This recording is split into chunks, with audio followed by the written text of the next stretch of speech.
Bonjour, enfants de Dieu, chers ministres.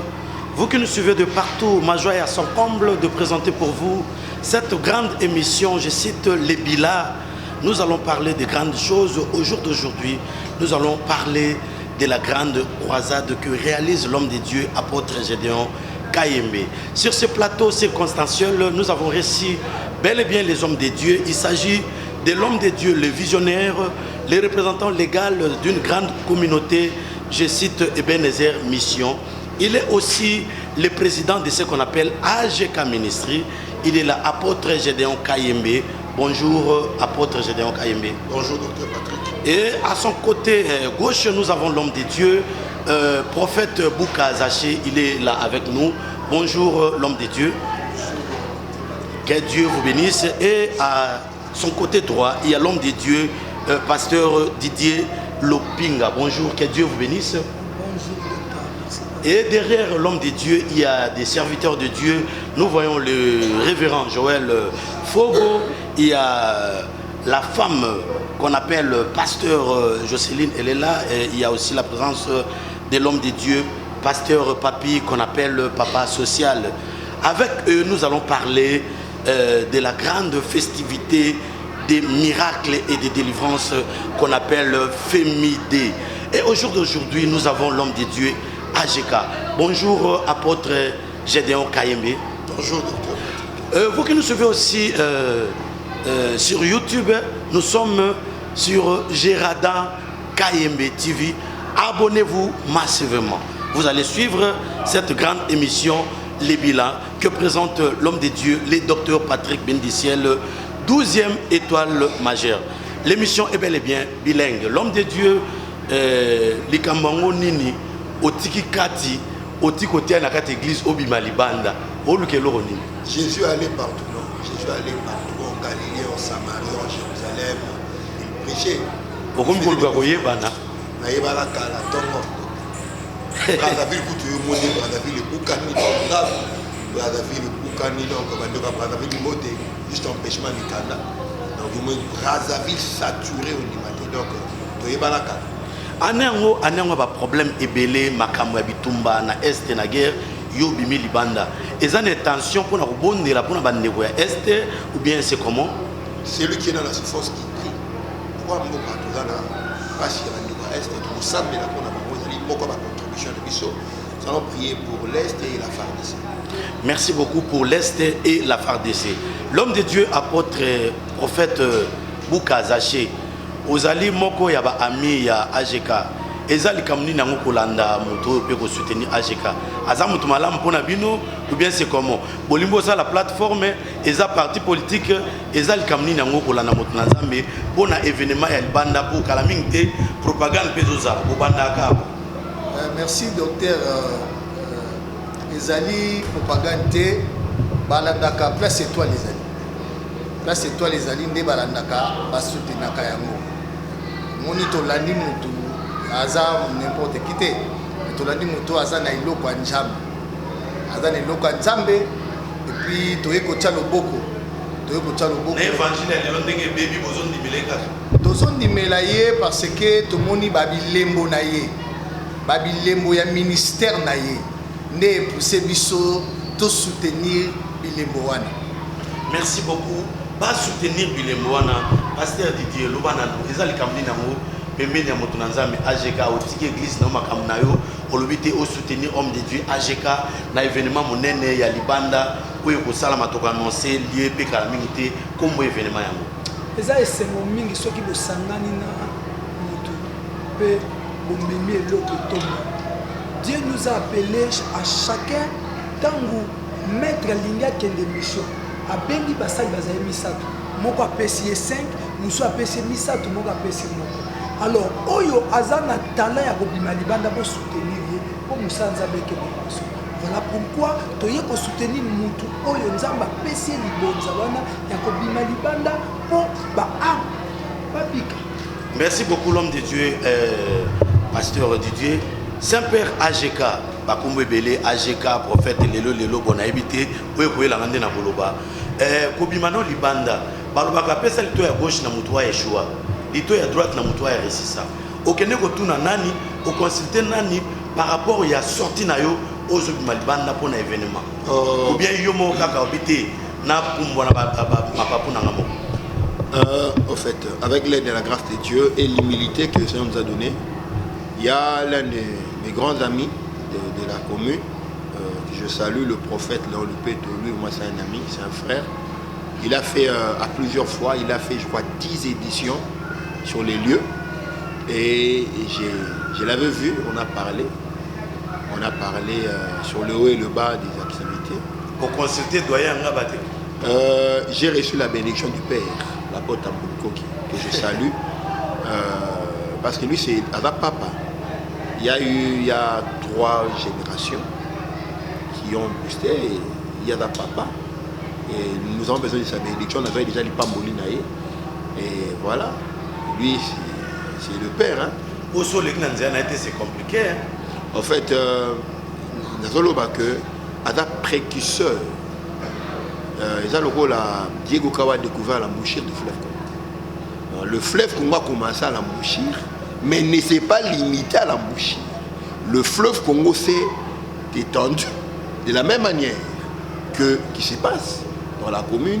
L'apôtre Tambouliko qui a un précurseur, a un papa, comme Banijam papa, donc a un patriarche. Nous l'honorons et ce que nous avons besoin, c'est que a déclaré qu'il doit changer coup de chapeau à lui, donc à la prophète. Est-ce qu'il y a aussi possession déjà à Mabélé? Bon, on a l'image, déjà, nous sommes des spirituels. Voilà. Vraiment, il est un homme spirituel. Je pense que nous, derrière lui, il y a des hommes de Dieu. Je vais leur passer aussi le micro. Il doit aussi parler de ces grands événements. Alors, l'homme de Dieu, festival des miracles et des délivrances, festival des miracles. Est-ce que les miracles peuvent exister au jour d'aujourd'hui avec les pasteurs des Makiona qui font des histoires qui compliquent l'évangile? Les miracles existent-ils aujourd'hui? Le miracle existe parce que Jésus-Christ d'abord est le même hier, aujourd'hui, éternellement. Si nous devons définir le miracle pour la compréhension, les miracles c'est l'ensemble des événements extraordinaires. Le miracle, c'est l'ensemble du surnaturel, les choses qui dépassent le normal. C'est ça le miracle. Et pour ton information, docteur Patrick, les miracles existent et continuent. Nous avons un papa ici, je crois, si c'est possible, je demanderai à la régie de nous balancer cet élément-là pendant que l'homme de Dieu est en train d'exposer. Il est venu le vendredi ici, dans un nerf sciatique. Pasteur Didier témoin. Papa Naye Awa. Mobile, il y a l'une des mamans de la sociale de l'église. Nerf sciatique à une ça fait 2 mois à molate. Na bengi nani grande sœur ne moko non et papa Hervé continuer à boire ça la nerf sciatique à molate. Bo benga moi snaye. Eza ko yokanate. Non bah ça ici le témoin est valable. Tuna, on savait micro baladeur. Voilà, tu peux demander. Et d'ailleurs, je veux faire ce qu'on appelle les salons de témoignages pour confirmer. D'ailleurs, ce n'est même pas moi. On était avec le pasteur Didier Lopinga. J'ai recommandé juste à l'un de mes enfants, faisait ça, il va être guéri. J'étais avec lui le vendredi. Il est venu nerf sciatique à Tamola pendant 2 mois. Après ça, il témoigne dimanche ici.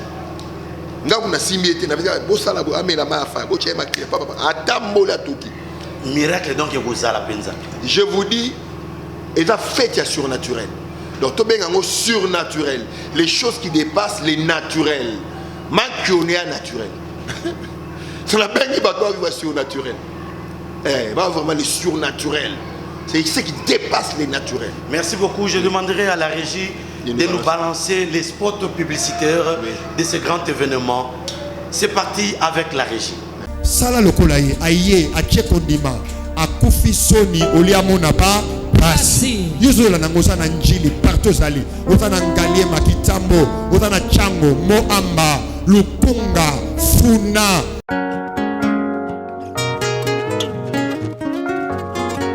Aïe, Neko Mwasi, Neko Mobali, Église et Bénézet Mission organise des jours de croisades de prière dénommé Festival de Miracles du 21 au 29 juillet 2022 de 14h30 avec orateur apôtre Gédéon Kayembe AGK, l'homme de Lelo dont les choses marchent.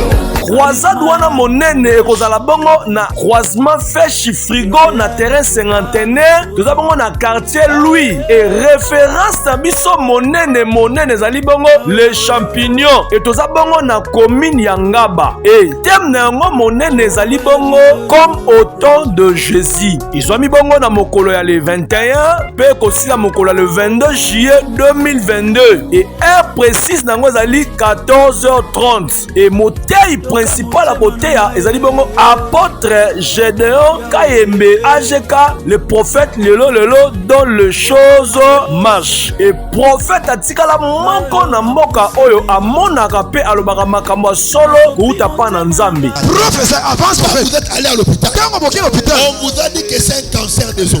cancer à Mikoua. Est-ce qu'il y a quelqu'un ici? Mais dans la moto, Je vois ça, je vois ça. Il y a un enfant. Professeur, Il y a un problème de cancer. avance prophète. Est-ce que tu peux acclamer très fort? Aujourd'hui, tu as gagné. Aujourd'hui, tu as gagné. Reçois. Au nom de Jésus. La Bible dit, il est le même hier, aujourd'hui et éternellement. Venez célébrer Jésus, venez adorer le Seigneur avec le frère José Nzita et le frère Michel Bakena et le frère Jonathan Yafou et le frère Moïse Matuta et le frère Alpha Mayeto et le groupe Ebenezer. Yo mto se retrouve la malade ane na ya kindoki bambasu yo pe mutu makambo zo simbate libale zo simbate yaka solution no ezali obungisa eloko prophète lelo dans les choses marchent ye moko atikala na mboka oyo amonaka makambo pe alobaka makambo ko utapa na nzambe kozanga te invitation oyo eza pona mutu nyonso nzambe ajeka apambola bino. Et merci. Nous sommes maintenant de retour sur ce grand plateau circonstanciel, l'homme de Dieu, festival de miracles et de délivrance. Et ça, maman, solo peu délivrance. La délivrance existe. La délivrance existe. La délivrance. Mutu bakanye na famille na bango. Yo qui ne vous délivrer. Bon, Michel, je suis Jésus-Christ n'était pas d'abord venu évangéliser. Il était venu pour détruire les œuvres du ténèbre. La première but. Prophète Bouka, délivrance, c'est ça, maman, solo. Mutu oyo penza aibi vine bébé à côté na prison bino besoin ko bimisa ye. Délivrance c'est vrai et réel parce que Yesu ayaki nde na makambo ya délivrance. Yesu ayaki na makambo ya délivrance eza réel. Yango na zobenga bato ba komona surnaturel la délivrance est réelle. Faites du surnaturel. Faites du surnaturel réel. Faites du surnaturel. L'homme de Dieu, on a vu Bayana Bino papa na bino lokola pasteur Baruti ye bit mais aka ko gagner ba am alors bino ko gagner ba am baptiser ba mo pe tout monde a une église que non ni limo ya bato ko mo mitema ou bien ça a une délivrance miracle. Vous n'avez pas souci des âmes. D'ailleurs ça fait partie de mon apostolat. Moi je suis un apôtre et j'ai baptisé, j'ai formé, j'ai des écoles. Donc notre souci c'est des âmes parce que la croisade d'abord pour faire une croisade c'est pas moins de $1000. Ça nous coûte. Vous voyez un peu. Et nous allons pour les âmes. C'est un investissement divin. Nous investissons pour le royaume, pour les âmes. Mais l'événement Mingalibanda, vous êtes soutenu de quelque part? D'abord, Dieu nous soutient et les autorités municipales. D'abord, dans la municipalité ici, je ne suis pas mis un auteur. Je suis un nom, je fais la fierté de la commune. Emblème, Yangaba. Et ça sur les intendants, papa Nabiso Tamboulouko qui sont venus, Tomboli, drapeau Yangaba, a déclaré Malobanga doit changer, puis ce péba n'a pas entendu Nassima, les autorités municipales sont derrière nous et ils nous ont donné l'autorisation pour faire ce grand travail pour que Amba dans la société. Pasteur Didier, est-ce que les mesures sécuritaires sont bonnes parce que Batbaboye est belé? Corona dit aussi là, c'est comme si les gens ont tout ça pour éviter. Les mesures sécuritaires et puis Ngaba les communes souvent donc les est-ce qu'il y aura des militaires, des gens de sécurité, ça sera comment? Nation yoki AGK kolobake koza déjà na permission ya bourgmestre la mission ya commune donc sécurité est vraiment pour nous toucher son excellence mais c'est gentilité pour une poitrine et nous à Souda et Belé. D'abord, il faut te bande place. La municipalité. Il faut te bande place aux années. Tu peux comme à Koumate. Tu peux oublier l'étape parce qu'il faut te payer sa valeur dans toutes les années. Ngaba ma belé.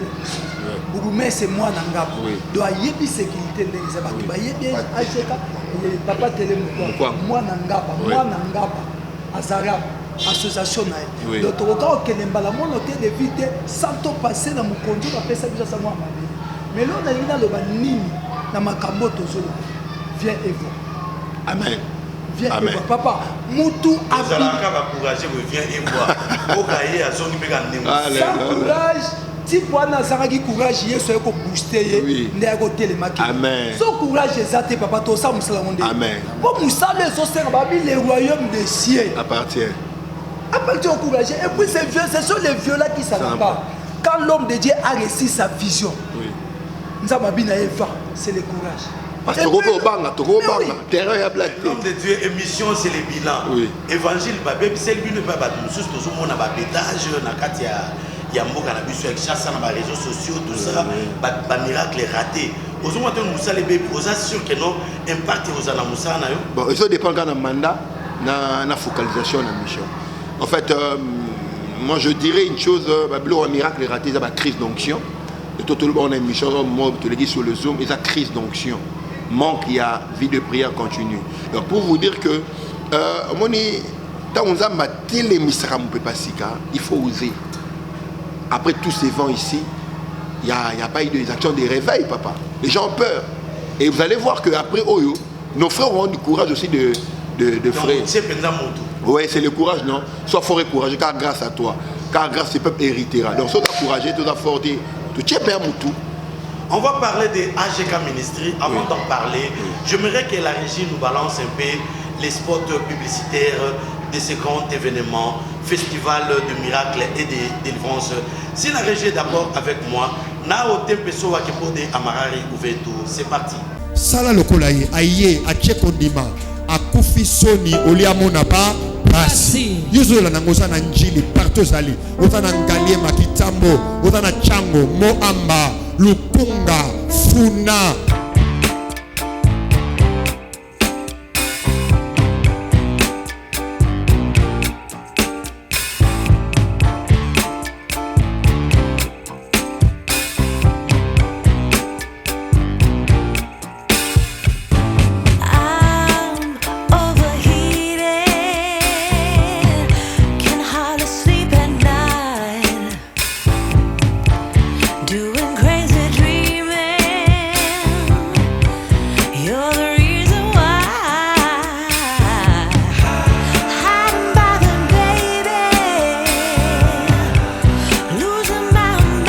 Na croisement fait Chifrigo na terrain cinquantenaire nous avons na quartier Louis et référence à biso monene zali bongo les champignons et tous abongo na commune Yangaba et thème na ngo monene zali bongo comme au temps de Jésus ils sont mis bongo na mokolo ya le 21 pe kosi na mokolo le 22 juillet 2022 et heure précise na ngo zali 14h30 et motei principal à côté ya ezali bongo apôtre Gédéon Kayembe AGK, le prophète lelo dans les choses marche. Et prophète atikala manko na mboka oyo amonaka pe alobaka makambo solo kuuta pa na nzambe. Professeur, avance prophète. Vous êtes allé à l'hôpital. Quand on l'hôpital, on vous a dit que c'est un cancer des os.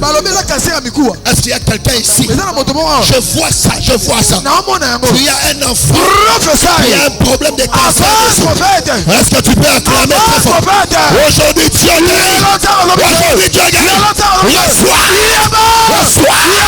au nom de Jésus. La Bible dit il est le même hier, aujourd'hui et éternellement. Venez célébrer Jésus, venez adorer le Seigneur avec le frère José Nzita et le frère Michel Bakena et le frère Jonathan Yafou et le frère Moïse Matuta et le frère Alpha Mayeto et le groupe Ebenezer.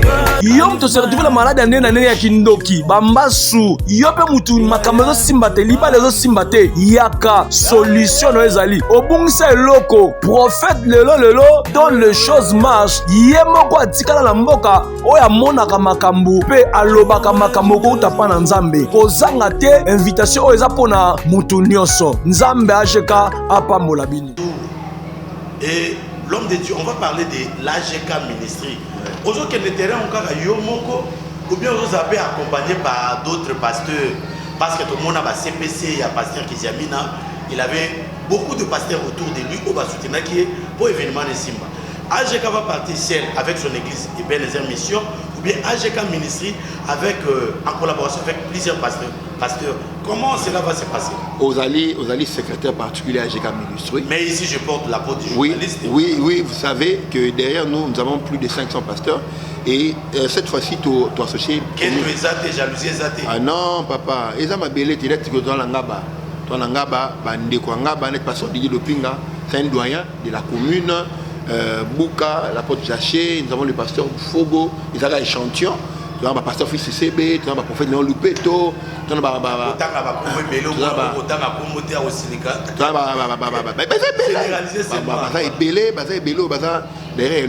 ça fait longtemps.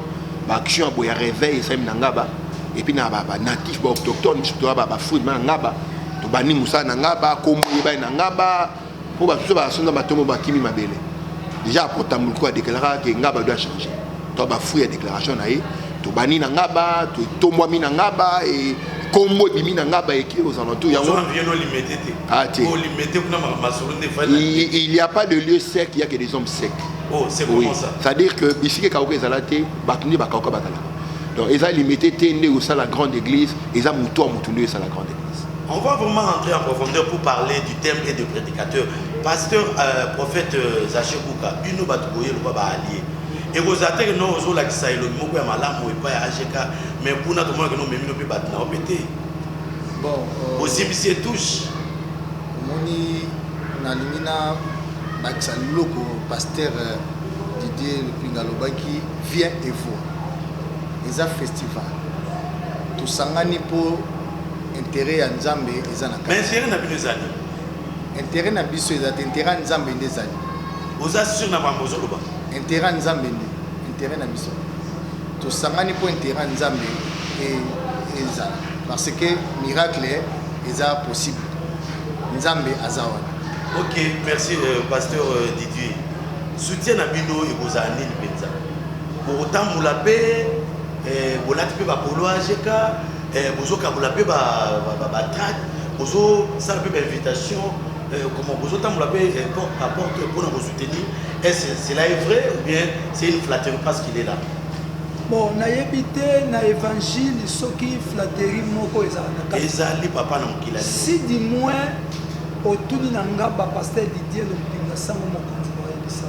Soki na mikotisi na olata polo AGK je lui ai promis. Le cola to kutani à l'obito soutenu nous sommes to kita na terrain to ko kabola bien aimé yoka na biso batu ba okota lona te soki okangi mundo konzama kozwa même abanga ekoloba po batu amen donc so yo boy ko kota na musala muninga lobby na ebisaka batu lobby pe ko sa musala mais jalousie côté na monde pastoral makasi. Tout le monde a une musique à Basangani, mais pas pasteur va au Sanganate. Parce que tozo landa mokile landa biso. C'est ça le problème. Na lobaki ne bandeli akeyi mukonzi alinga kenda bengi basali misato. AGK Kazana talamitano prophète Azana talamisato ba wela ni.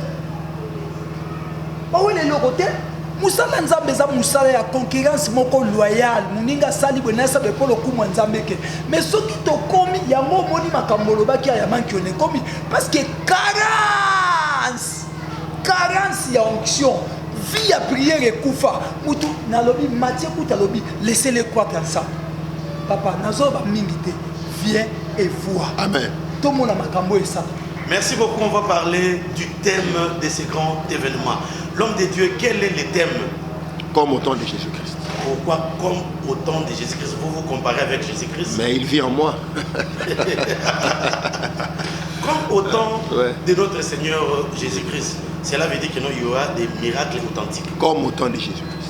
Ça sera quoi? La prophétie, parce que vous êtes prophète Léo Lélo, et vous aurez prophétie, puis vous allez. Il y aura, le menu sera varié, il y aura diversité des choses à manger, à boire. Oui, nous avons le frère José Nzita, que je salue, nous avons le frère Michel Bakenda et le frère Moïse Matuta. Il y aura le chorale Ebenezer Mission, il y aura le frère Jonathan Yanfou.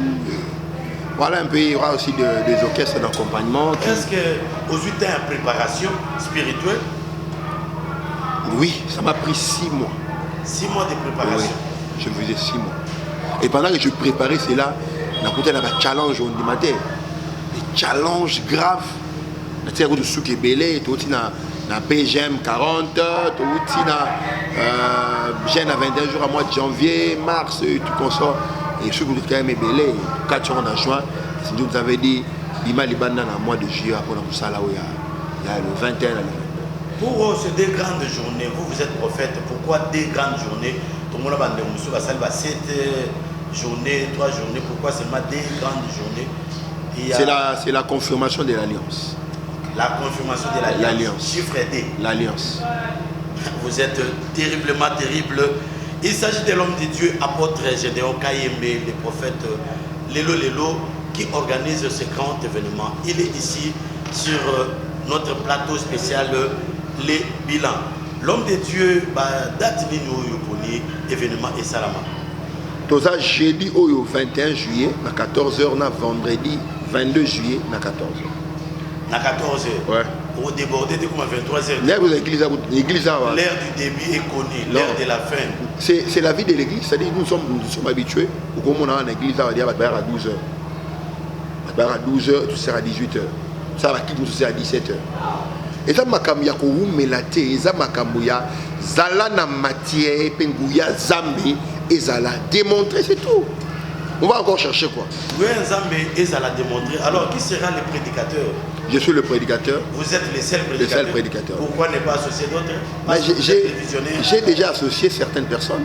Voilà. Comment ça sera la logistique et puis mécanisme Non, l'apôtre Gédéon d'ailleurs, c'est pas pour Ngaba. Je vous ai dit, j'ai fait confiance, il n'y avait pas des pasteurs de Ngaba. Mais ils étaient venus, mon Ngaba, résultat. Mon salle va pécher. Et na ba action na biso nyonso ba bus ezalaka na ba action na biso nyonso ezala ba confeu tout ça ba Dieu de possibilités limitées ko tshaka ba bus a tchango ezali okenda ti ebandi awa tina maluku na ntsele esoki bango oyo ko banda romponga ba ti ba delvo kuna tout ça oyo ko kende awa à partir ya Kianza le kwa nzela ba osala e banda Kianza Kauka et Côte Victoire Bandal et soki na Nino. Macaron prophétique, je pense. Mais non, on n'en a pas besoin. On n'en a pas besoin. Voilà. Prophète Zaché Bouka, je ne sais pas, est-ce que vous pouvez lancer un message pour Abato Baolanda Bisso, pour un grand événement où il y a un festival de miracles. Nalingina lancé un message na Batunyo sur Baolanda Bisso, le pasteur et tout le monde. Nikoni Moko, et Bel Sarabilo côté. Ceux qui te sangisi, ma connaît force et kozala makasi na bengi basala nzambe nyonso na bengi bana ya nzambe nyonso nazozonga na eloko moko prophète apôtre AGK utai koloba eza eloko oyo ya redémarrage redémarrage ya foi redémarrage ya makambo nyonso parce que nalingi naloba docteur eza na batu foi na bango esila nde bamonaka miracle lisusu te foi na bango esila nyonso tout mais soki baredémarre foi na bango nde miracle ese manifeste donc croisade oyo eza ya redémarrage tosala mise à jour ya baproblème ya bavie na biso il y a des choses qui ne voient pas les miracles aujourd'hui mais bazo souffrir sur le bini alobi délier et laisser-les aller et après le but ta foi t'a sauvé alors croisade oyo e na biloko wana yango na zongi na maloba ya pasteur Didier viens et vois vraiment on revient sur cet homme de pasteur Didier viens et vois aux gens qui nous makasi bana bato ndenge nini ba malade ba boité ba nanyo viens et vois toujours Docteur, eloko e captivé ngai et matisinga moko ndima eza thème ya likambo. Comme au temps de Jésus. Comme au temps de Jésus. N'habité au so yoka mo place. Ah, comme au temps de Jésus, donc Yesu a pona quitté. Balobi na liziba beteza, il y avait plein de gens. Batanga qui ba malade et puis ba sota. Comme au temps de Jésus. Partout où Jésus marchait, partout où il passait, il y avait des traces. Même inamai, misi, na butunde balobaka, mais Yesu a changé formule à péché. Pierre a boit qui na mode. Viens voir, viens voir. Et ça m'a ramené au foot, ça va tout est. Bon, na yébité, et bon, on va tout na age kandeli. Voilà, merci. À quelques poussières de minutes. Merci. Naïebi parce que nous chutons déjà. Voilà, naïebi avant comme Ajeka. Et puis sur la nimi quoi ça peut mais le poya yebi nga naïebi. Oyebi tangu Bible ezoloba désirer. Hein? Lui il désirait. Makamabanda ko liga yango esami na vie na ye. Il désirait la prière puis il désirait les miracles. Oh ya banda ko linga. Tamususu yo mona tamazo bégé na côté te menga na mona tamazo bégé na côté na lelo échange forme. C'est un homme de Dieu. Viens et vois. Viens et vois. Et dans notre émission Les Bilans, Toti Kaka 2 minutes na prédicateur face à la caméra a démontré Bissot de quoi il est capable. Nous allons maintenant laisser cet homme d'Ajeka face à la caméra pendant 2 minutes. Et après, tu vas balancer publicité na Bissot. L'homme de Dieu Ajeka, vous allez regarder la caméra. Pendant 2 minutes, n'a improvisé. Ôté à Bissot Sarmala, mon père, ça Bissot goût déjà, il y a événement. C'est ça, et la troisième émission, Les Bilans, tu as dit que non, tu peux être improvisation. Parce que nous voulons tout garder à la terrain. Na terrain frigo. Terrain frigo. Terrain. Yoka. Baya la terrain 5 conteneurs au bengi frigo. Croisement lobo féchi. La commune Ngaba référence les champignons. Ba oza 2 minutes on a papa ba oza. Donc l'homme de Dieu se réserve. Il vous dit que nous venons nombrer. Terrain frigo. Terrain à frigo. Viens voir. Les Lozara viens et vois. Terrain à frigo. Né ya moi l'esca événement Gozala. Et ali croisement a venu féchu na frigo le 21, le 22 juillet 2022 na 14h. Mili ndala. Nous serons là. L'homme de Dieu va prendre la possession de cet endroit. Si la régie est d'accord avec moi, la régie va nous balancer cette image de la prise de possession. L'homme de Dieu était parti sur le terrain prendre la possession Kozoyango et Sika Namaboko. Na o tempe so wakepode amarari ouverto. C'est pas Tangwa molimo Tangwa mafuta Tangwa bikamwa Amina sembola loboko Sembola loboko nayo Sembola loboko Utwalelo ngana monayo Sembola loboko Na petesa na umeli pemingi Dieu le oui et la mène Le oui. Voilà. Nous sommes sur le lieu qu'on appelle terrain frigo, cinquantenaire, n'est-ce pas?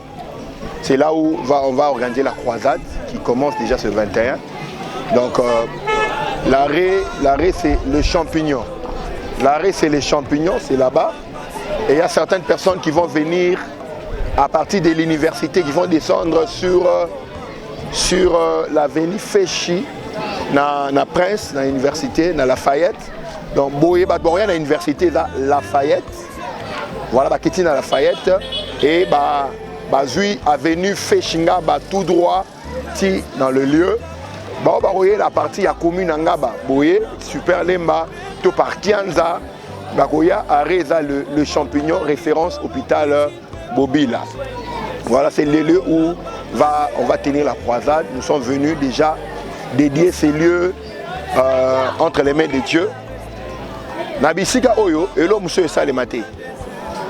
Kaka liloba nzambe nde oteyama. La parole de Dieu qui va être annoncée sur ces lieux, c'est la parole de Dieu qui va être annoncée. Et pour la gloire du Seigneur, les œuvres de la croix de Jésus vont se passer et les choses vont se passer comme au temps de Jésus-Christ. Voilà, nous vous invitons, vous qui nous suivez déjà à la télé, prenez rendez-vous avec nous. C'est 21 juillet au vendredi 22, il n'y a que 2 jours de la croisade. Alors, ça sera animé. Et nous sommes venus dédier, le lieu où sera... On va mettre le podium ici. Voilà, on va regarder ce côté-là, on va regarder ce côté ici, de l'autre côté et de l'autre côté. Donc voilà, c'est très prophétique. Nous allons être ici le 21 juillet et le 22. Ça sera pour la gloire de Dieu. Nous allons être ici. La parole de Dieu va être annoncée avec assurance et les œuvres de Jésus va s'accomplir. Nous bénissons le Seigneur pour ces assises et nous bénissons Ngaba. Nous bénissons Ngaba. On a dit, nous sommes venus redémarrer la foi. Nous sommes venus redémarrer la foi de nos frères de la commune de Ngaba et des environs qui nous entourent. Lemba, Matete, Limete, Mombele, voilà. Yolo, Kalamu. Venons vraiment en grand nombre. Célébrons le nom du Seigneur le 21 juillet et le 22. Ça sera à 12h, je pense. Déjà à 14h, déjà la mise en place. La mise en place sera déjà à 12h. 12h déjà la mise en place, venez. Et la gloire de Dieu sera au rendez-vous. Nous allons prier pour ces lieux. Nous allons les consacrer à l'Éternel. Tout au long de ces mois de juillet, nous allons consacrer ces lieux à l'Éternel. La Bible dit tout foulera les plantes, tout lieu foulera les plantes de vos pieds. Ces lieux, je vous les donne en possession. Nous consacrons ces lieux au nom de Jésus pour que la parole de Dieu soit annoncée avec efficacité. Nous les dédions au Seigneur. Nous déclarons aucune force de ténèbres contraire à la force de Dieu régnera en ces lieux. Nous les dédions au Seigneur que pour le nom de Jésus-Christ, ces assises, ce croisade aura bel et bien lieu. Sans forcing, et il y aura des gens de partout qui viendront célébrer le nom de Jésus-Christ en ces lieux. La parole va être annoncée, les malades seront guéris, il y aura des signes prodigieux et nous allons fêter les surnaturels en ces lieux. Ngaba est béni et la foi est redémarrée. Nous allons consacrer ces lieux. La Bible dit, l'onction brise les joues. Ces lieux sera l'autel de Dieu. Ces lieux sera les lieux où le Seigneur parlera à son peuple. Ces lieux sera les lieux où le Seigneur guérira son peuple. Les gens des alentours, les gens des environs verront la main de Dieu en ces lieux. Nous consacrons ces lieux et nous dédions ces lieux à Dieu. Nous les dédions à Dieu pendant ce mois et pour ces assises. Ngaba est béni et la foi de Ngaba est redémarrée. Que Dieu bénisse tous les patriarches, tous les hommes de Dieu qui sont passés ici avant nous, tous les hommes de Dieu qui ont été ici avant nous, qui ont fait le travail avant nous. Nous suivons juste vos pas. Nous dédions ces lieux, nous les consacrons. L'activité aura bien le bien lieu. C'est l'autel du Seigneur. C'est l'autel du Seigneur. Aucune force des ténèbres aura lieu en ce lieu. Ça descendra.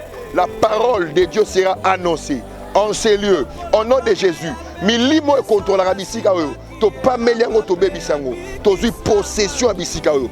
Pendant 2 jours ya croisade oyo. Mabe moko ko sala mate. Nguya nzambe ko talisama. Babeli bako bika. Nguya nzambe ko sopana. Liloba nzambe eko talisama na nguya nyonso. Pe bikamwa eko salema lokola tango ya Yesu. Na kombo na Yesu.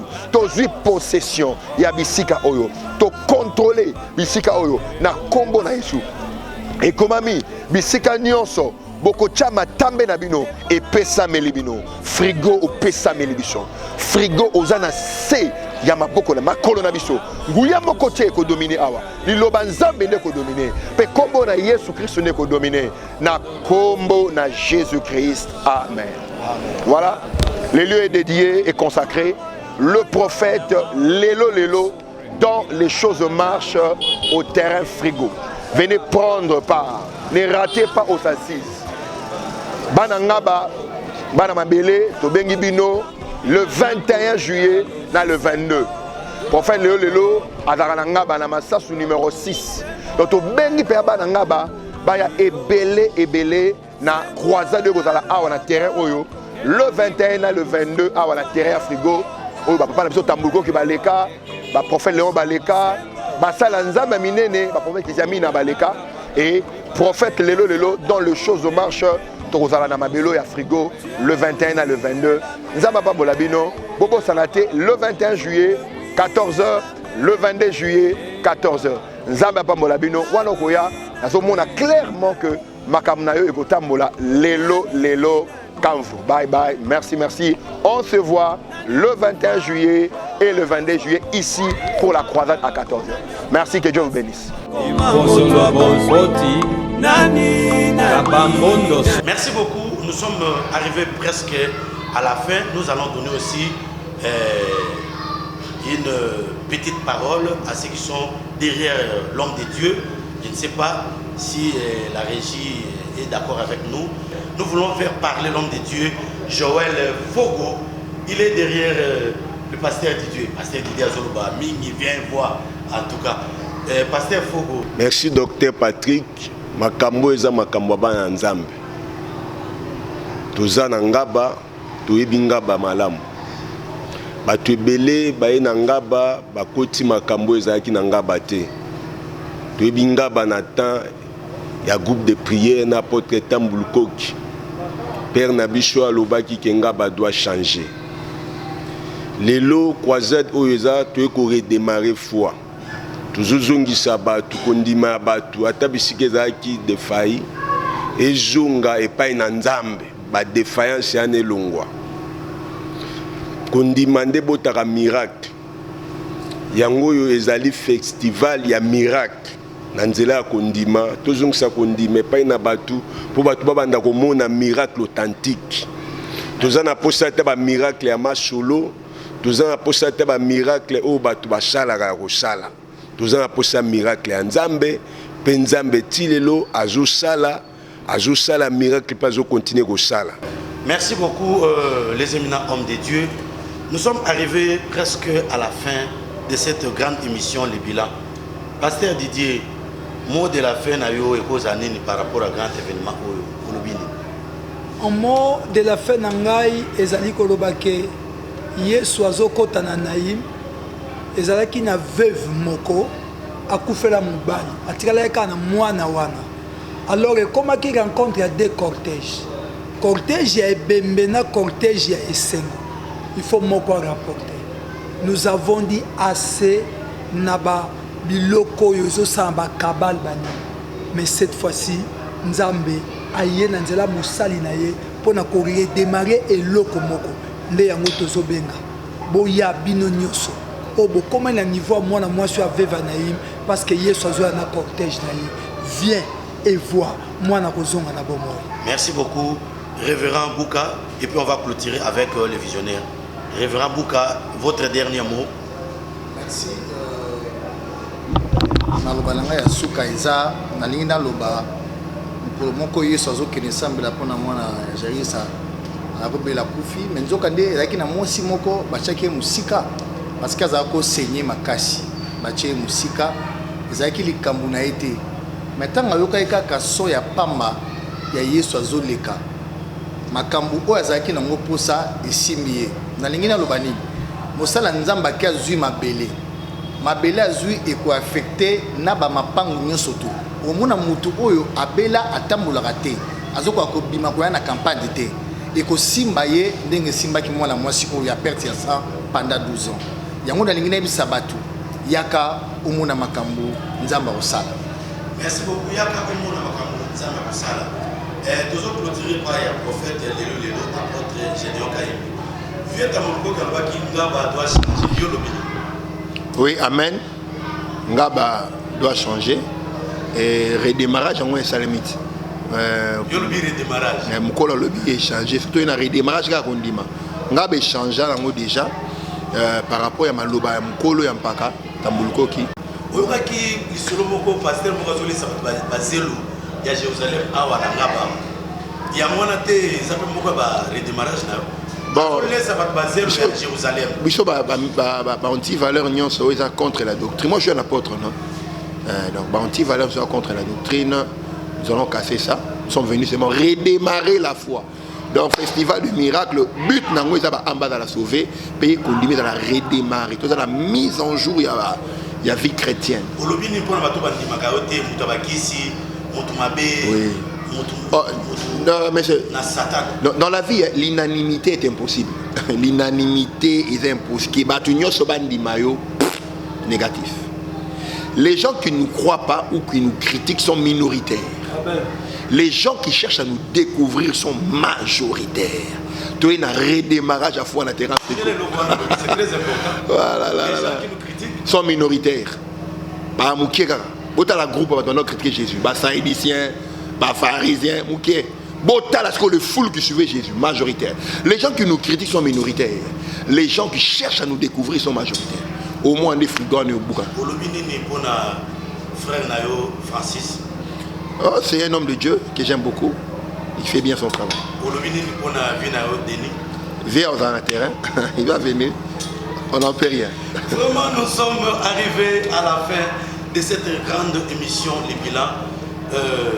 Qui commence bien, finit bien. C'était moi, votre humble serviteur de Dieu, le révérend docteur Patrick Béni du Ciel, 12e étoile, le volume du rouleau, qui présente pour vous qui avait le réel plaisir de présenter pour vous cette grande émission, Les Bilans. Si l'image était bonne, il y avait des jeunes braves derrière les caméras. Il s'agit des satellites Jonathan, il s'agit des grands hommes Seven, il s'agit des colonels, il est là derrière la caméra. Vraiment, je bénis toute l'équipe surnaturelle des AGK Ministry. Vous qui nous suivez aussi sur YouTube, sur Géradan TV, veuillez vous abonner massivement. Quant à moi, les révérends docteur Patrick Béni du Ciel, j'ai dit merci à vous tous, aviez suivi cette émission. Nous sommes arrivés à la fin. Si l'avènement de notre Seigneur Jésus-Christ intervient cette nuit, au son de la trompette, à la voix d'un archange, à un signal donné, nous allons monter à la rencontre de l'époux dans les airs. J'ai dit bye bye, ciao.